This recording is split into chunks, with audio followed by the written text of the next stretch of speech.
আর বলবো, দুই বোন যমজ হওয়া সত্ত্বেও দুই রকম হতে হয়েছে। একজন হয়েছে কালো আর একজন হয়েছে সুন্দরী। কালোটাকে নিয়ে খুবই দুশ্চিন্তায় আমরা আছি। যেমন হয়েছে দুইজন একেবারে যমজ, যার কারণে তো মা রেখেছে দুইজনের দুই নাম। আমার নাম যেমন আলো, তার নাম ছায়া। অন্ধকারে একদম কালো কুটকুটে হয়েছিল, এই জন্য তো নাম ছায়া। আর আমি নাকি একদম আলোর মতো জ্বলেছিলাম, যার কারণে মা আমার নাম আলো রেখেছে। কিন্তু দেখো কি এক অবস্থা, এই ছায়াকে নিয়ে না বাবা মার দুশ্চিন্তার শেষ নেই। এর বিয়েও হচ্ছে না। আমি ছোট হওয়া সত্ত্বেও তারই হচ্ছে বিয়ের অফার আগে দেওয়া দরকার, কিন্তু কোনো অফারই আসছে না। এদিকে আমাকে নিয়ে হয়েছে টানাটানি। আমার এত তাড়াতাড়ি বিয়ে করলে চলে? আগে ওই কালোটাকেই বিয়ে দিক, আমার আর ভালো লাগে না এগুলো। বোন বোন, শুনছি আমার নাকি আজকে ছেলে দেখতে আসবে। তুই কি কিছু জানিস এই ব্যাপারে? মা হঠাৎ করে বলল। আমাকে তো কেউই পছন্দ করে না রে, যার কারণে ভাবছি ছেলে কাছে আমি কিভাবে যাব, মুখই তো দেখাতে পারবো না। তোকে দেখতে আসবে? তোর যে গায়ের ছিলি, একটু তো আটা বেসনও মাখতে পারিস রে। এই চেহারা নিয়ে আর কতদিন? বাবা মায়ের দুশ্চিন্তার শেষ নেই, তোকে বিয়েও দেওয়া যাচ্ছে না। ছেলে দেখতে এসেছে খুব ভালো কথা, যা গিয়ে তৈরি হ, একটু মুখে কিছু মেখে নে, না হলে তো আবার ছেলে তোকে পছন্দ করবে না। কি আর করবো বল, তোর মতো তো সুন্দরী হতে পারিনি। আর মুখে যাই মাখি না কেন, আমার তো গায়ের রং আর চেঞ্জ করা যাবে না, তাই না? তাই ভাবছিলাম তুই যদি কেউ সাজিয়ে দিতি আমাকে, খুব ভালো হতো রে। ঢঙের তো শেষ নেই একদম, আবার সাজিয়ে দিতে হয়। কিছুই জানিস না তাই না? হয়েছিস এক কালো, তার মধ্যে আবার সাজুগুজু করতে পারিস না। তোকে দিয়ে যে কি হবে? ঠিক আছে চল চল। আপনার মেয়েকে দেখতে পাচ্ছি না, এখনো আসেনি নাকি রেডি হয়ে? কোথায় গেল ছায়া? আমরা তো ছায়াকেই দেখতে এসেছিলাম। ও মনে হয় আপনার বড় মেয়ে, তাই না? হ্যাঁ ভাই, আপনি ঠিকই ধরেছেন একদম।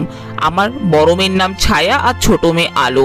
আমার বড় মেয়েটা একটু কালো, একটু না অনেকটাই কালো, কিন্তু সে কিন্তু অনেক গুণী মেয়ে, সব কিছু জানে ঘরের, একদম ঘরের কাজকর্ম সব পারে, আবার পড়ালেখাতেও ভালো। তাই ভাবছিলাম আমার মেয়েটাকে যদি একটা ভালো ঘরে বিয়ে দিতে পারতাম, তাহলে অনেক বেঁচে যেতাম আমরা। হ্যাঁ বুঝতে পেরেছি আপা, ওটা কোনো ব্যাপার না। আমরা তো ভালো এবং গুণী মেয়েই চাচ্ছিলাম আমাদের ছেলের জন্য। আপনার মেয়েকে নিয়ে আসুন, একটু দেখি কেমন মেয়ে আপনাদের। এই যে আঙ্কেল, আমরা চলে এসেছি। এই যে এ হচ্ছে আমার বড় বোন, নাম হচ্ছে ছায়া। ও কিন্তু খুবই গুণী মেয়ে, আপনারা কিন্তু একদম অপছন্দ না করে থাকতেই পারবেন না। ওর অনেক গুণ জানেন। ও প্রত্যেকবার ক্লাসে ফার্স্ট হয় আর ঘরের সব কাজকর্ম পারে। আমরা চাই আমাদের বোন খুব ভালো থাক। যদিও গায়ের রংটা একটু কালো, কিন্তু তাতে কোনো সমস্যা নেই। ও কিন্তু অনেক ভালো একটা মেয়ে। এই কি আপা, আপনাদের মেয়ে এত কালো? আমরা তো ভাবতেও পারিনি এত কালো একটা মেয়েকে আমি আমার ছেলের সাথে বিয়ে দেব। আমার ইঞ্জিনিয়ার ছেলে। না না আপা, এরকম কালো মেয়েকে আমি বিয়ে দিতে পারবো না আমার ছেলের সাথে। বাবা, তুমি যদি কিছু মনে না করো, একটা কথা বলতে চাই। আমার না আলোকে খুব ভালো লেগেছে।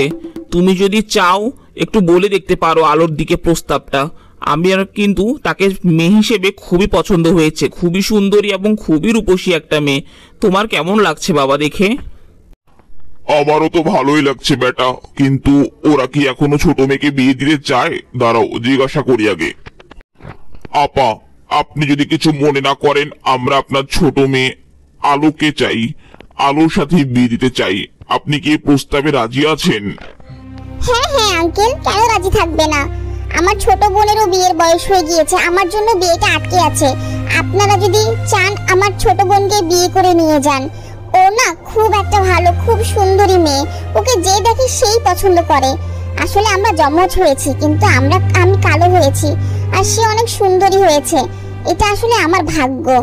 আমরা আপনাকেই দিতে চাই আমাদের আলোকে। আপনারা বিয়ে করে নিয়ে যান আমাদের আলোকে। ছেলে যেহেতু অনেক ভালো, ঠিক আছে ভাই, আপনার প্রস্তাবে রাজি আছি। আলোকে যদি চান আপনি বিয়ে করে নিয়ে যান, আমার তাতে কোনো সমস্যা নেই। কি এক কপাল পোড়া ভাগ্য আমার, শেষ পর্যন্ত আমার ছোট বোনকেই পছন্দ করলো। এমনিতেও তো যারা আমাকে দেখতে আসে তারা তো আমার ছোট বোনকেই পছন্দ করে, আমাকে বা কয়জনই পছন্দ করে। বেশ হয়েছে, অন্তত একজনের তো বিয়ে হয়েছে, বাবা মায়ের ঘাট থেকে তো বোঝা নেমেছে। আমার জন্য এভাবে কতদিন আর। আমি খুব খুশি হয়েছি আলোকে ওরা বিয়ে করে নিয়ে যাচ্ছে দেখে। কি রে ছায়া, এখন এইভাবেই মন মরা হয়ে বসে থাকবে তাই না? তোরা কখনো বিয়েই হবে না। দেখ তোর জায়গায় আমাকে বিয়ে করে নিয়ে যাচ্ছে, কি একটা অবস্থা। বড় বোনের আগে বিয়ে না হতে ছোট বোনের বিয়ে হচ্ছে। তুই কালোই থাক, তুই কালো নিয়ে জন্ম নেওয়াটাই তোর পাপ হয়েছে রে। থাক তুই এভাবেই পড়ে, বাবা মায়ের ঘাড়ের উপর বসে বসেই খা, নাহলে কিছু একটা কর যা। কতই তো বললাম, প্রশংসা করলাম, কিছুই হলো না। শেষ পর্যন্ত যেই লাও সেই কদু, আমাকেই বিয়ে করে নিয়ে যাচ্ছে ওরা। বাবা গো, কত গয়নাগাটি ওরা দিয়েছে, এগুলোর অনেক দাম, অনেক সোনা, মনে হয় 10 ভরির উপরে সোনা হবে। এত সোনা আমি কখনো জীবনেও দেখিনি। দেখেছো, সুন্দর হয়ে কত লাভ। আর ওই ছায়াটা কিচ্ছু পেল না জীবনে, সবকিছু আমিই পেলাম। কি আর করার, কপালপুরি মেয়ে, কালো হয়ে জন্ম নিয়েছে। আমার মতো সুন্দরীদের তো ডিমান্ডই আলাদা। এই জন্যই তো ইঞ্জিনিয়ার ছেলে বড়লোক ঘরে বিয়ে করতে যেতে পারছে। এভাবে আর কতদিন, এবার একটু আরামে থাকবো, আরামে খাবো, এই আর কি।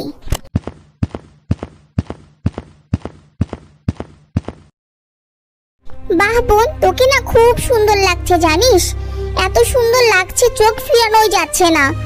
তোর কাছ থেকে না আমাদের অনেক কিছু শেখার আছে। আসলে এই সুন্দরের কত দাম দেখ। তুই আজ সুন্দর বলে তোর কত বড় ঘরে বিয়ে হলো, আর আমার হয়তো কখনো বিয়েই হবে না। আমাদের সমাজটাই না এমনই, কালো মেয়েদের দাম নেই আর সুন্দর মেয়েদের অনেক দাম। তুই অনেক ভালো থাক রে বোন, তোর জন্য দোয়া করি আমি। হ্যাঁ রে, আমাদের সমাজটা এমনই, সুন্দরী হতে হয়, সুন্দরী না হলে কিচ্ছু হয় না। সবকিছু সুন্দরের উপর ডিপেন্ড করে। দেখ আজ সুন্দরী বলে কত বড় ঘরে বিয়ে হয়েছে। এভাবেই যেন আমি ভালোই থাকি সারা জীবন।